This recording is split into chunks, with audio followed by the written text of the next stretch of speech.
Some things are very predictable, Mr. Chairman. Chairman Cotton, Vice Chairman Warner, members of this distinguished committee, I want to thank you for allowing me to join you today to provide my thoughts and support on behalf of Tulsi Gabbard's nomination to be Director of National Intelligence. This is my first visit back to the Senate in slightly over 2 years. Permit me to say, from this side of the dais, you're not as intimidating as I thought when I was on your side of the dais. When I was chairman of this committee, Senator Warner and I stuck to a single refrain with our staff: follow the facts wherever they lead. Today, an anonymous person or group launching a campaign using rumors as sources and accusations as fact can drive the outcome of an election and of public opinion. I know it to be true.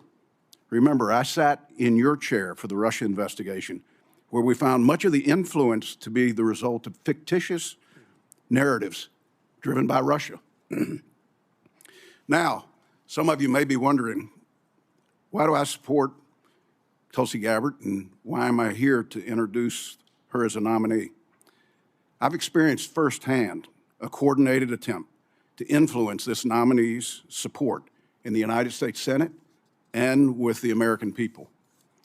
I was contacted by several national journalists shortly after the president nominated Tulsi, asking me to confirm one of the many rumors circulating about this nominee. I informed each journalist over a 5-week period that the rumors shared with me was simply not true. This narrative was shared from one journalist to the next journalist to the next journalist. I assume today they ran out of journalists. This was a coordinated effort to kill this nomination. Advise and consent is the responsibility of the United States Senate, and I truly believe that each member takes it seriously. All members of this committee were offered the opportunity for individual meetings with Tulsi, and if you chose not to meet with her, it's on you.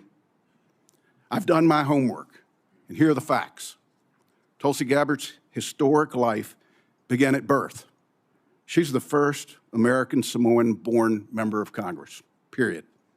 She graduated from Hawaii Pacific University with a degree in business administration with a concentration in international business.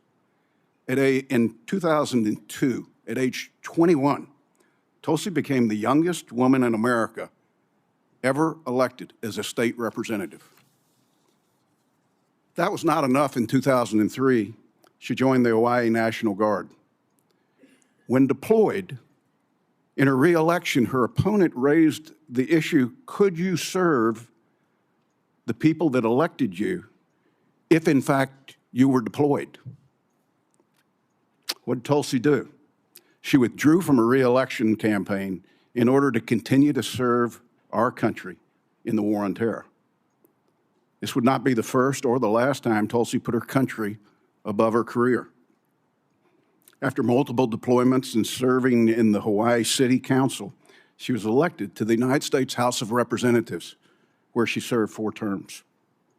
Throughout her political career, she maintained her military service either in the National Guard or the Army Reserve. Media stories and anonymous rumors have questioned her qualifications, her patriotism, and whether she can be trusted, just to name a few.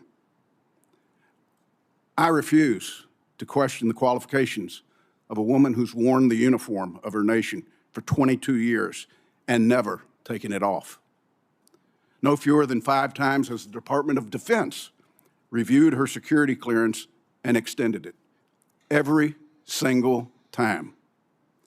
If Tulsi's guilty of anything, it's that since she was born, her views, opinions, and beliefs have evolved to reflect her life's experiences.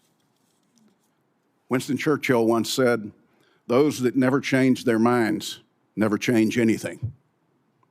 She served her city, her state, her country, while winning the support of the people she represented. She's fought in war, and yes, she's tried to stop wars. At the ripe age of 43, Tulsi has the life experiences that match or exceed most members of Congress. Tulsi was serving in uniform 3 years before some of us here today voted to create the Director of National Intelligence. Chairman Cotton, Vice Chairman Warner, members of the committee, it's my honor to support and to introduce to the committee Lieutenant Colonel Tulsi Gabbard. Thank you, Mr. Chairman. Thank you.